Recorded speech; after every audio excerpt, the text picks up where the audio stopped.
ముఖ్యమంత్రి కేసీఆర్ ఇవాళ మహబూబాబాద్ ఖమ్మంలో ఎన్నికల ప్రచారం నిర్వహించనున్నారు.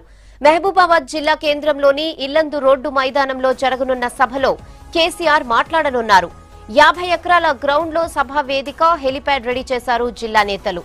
సభకు 1,50,000 మంది హాజరవుతారని అంచనా వేస్తున్నారు గులాబీ నేతలు. సాయంత్రం 4 గంటలకు మహబూబాబాద్ చేరుకోనున్నారు ముఖ్యమంత్రి. ఇక మహబూబాబాద్ మీటింగ్ తర్వాత ఖమ్మం చేరుకోనున్నారు కేసీఆర్. జిల్లా కేంద్రంలో జరగనున్న బహిరంగ సభకు హాజరవుతారు. సాయంత్రం 5:30 గంటలకు ఎస్ఆర్ఎన్ బీజీఎన్ఆర్ డిగ్రీ కళాశాల మైదానంలో ఎన్నికల ప్రచార సభలో మాట్లాడనున్నారు ముఖ్యమంత్రి.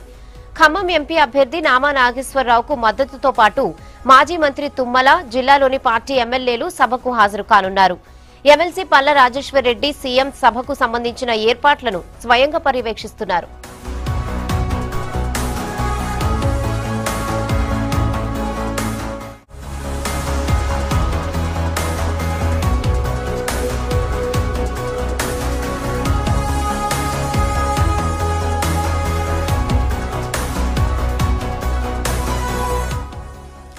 ఇసుక ఖమ్మంలో సీఎం సభకు సంబంధించి మరిన్ని డీటెయిల్స్ ఖదీర్ అందిస్తారు. Khadeer, over to you.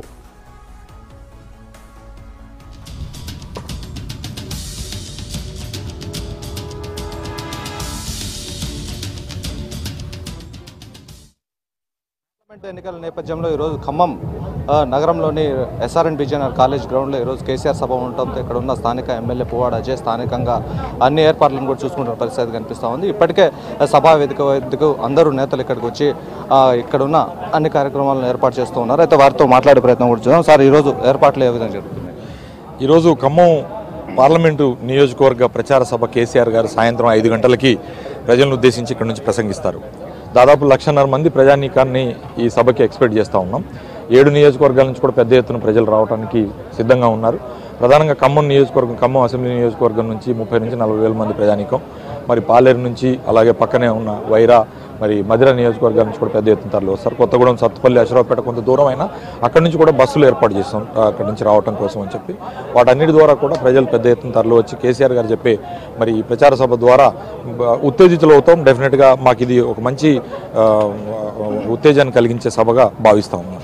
అయితే అదేవిధంగా సుదీర్ఘకాలంగా పెండింగ్లో ఉన్న మైనింగ్ యూనివర్సిటీ కానివ్వండి, అదేవిధంగా గిరిజన్ యూనివర్సిటీ, అదేవిధంగా బయారం స్టీల్ ప్లాంట్కి సంబంధించి ఎటువంటి ఏదైనా హామీ వచ్చే అవకాశం ఉంది? డెఫినెట్గా ఖమ్మం జిల్లాకు సంబంధించిన ప్రతి అంశాన్ని కూడా స్పృశిస్తారని చెప్పి మాకు నమ్మకం ఉంది. అది మెయిన్గా సీతారామ ప్రాజెక్టు ద్వారా 10 లక్షల ఎకరాలకి మరి నీళ్లు, సాగునీరు అందించాలనే ఉద్దేశంతో జరుగుతున్న ప్రయత్నం. ఖమ్మం నియోజకవర్గంలో భూగర్భ డ్రైనేజ్ వ్యవస్థకు సంబంధించి కానీ, సంబాద్రి యూనివర్సిటీకి సంబంధించిన ఇష్యూ కానీ, లేదా మున్నేరు రివర్ ఫ్రంట్ డెవలప్మెంట్కి సంబంధించిన ఇష్యూ కానీ, ఇవన్నీ కూడా గతంలో కేసీఆర్ గారి దృష్టిలోకి తీసుకెళ్లడం జరిగింది. అసెంబ్లీ ఎన్నికలప్పుడు కూడా స్పృశించడం జరిగింది. వాటన్నిటి విషయంలో కూడా ప్రజలు మరి వారి నుంచి వారు ఏం చెప్తారనే దాన్ని కూడా వింటారని చెప్పి నేను ఆశిస్తా ఉన్నాను. ఏ స్థాయిలో ఇక్కడికి సభకు హాజరవుతారని భావిస్తున్నారు? దాదాపు 1,50,000 మంది ప్రజానీకం హాజరవుతారని భావిస్తూ ఉన్నాం. ఈ ప్రాంగణం మొత్తం నిండిపోతుంది. ఇక్కడ ఒక 89,000 మంది కూర్చుంటానికి అవకాశం ఉంది. బయట కూడా రోడ్లన్నీ కిక్కిరిసిపోతాయి. ఇవాళ సాయంత్రం 5 గంటలకి మొత్తం జామ్ ప్యాక్ ఉంటుంది ఈ ఏరియా మొత్తం. సరే, ఒకటి పర్సనల్ క్వశ్చన్ కూడా మీకు. ఇదే సభా వేదిక పైన నామా నాగేశ్వరరావుని గెలిపిస్తే నామాలు పెట్టి వెళ్తాడని చెప్పేసి కేసీఆర్ చెప్పారు. అదేవిధంగా మీరు నామా నాగేశ్వరరావుపై గెలుపొందారు. ఈరోజు నామా నాగేశ్వరరావు పక్షాన ఉండి మీరు ప్రచారం చేస్తే ఎలా ఉంది?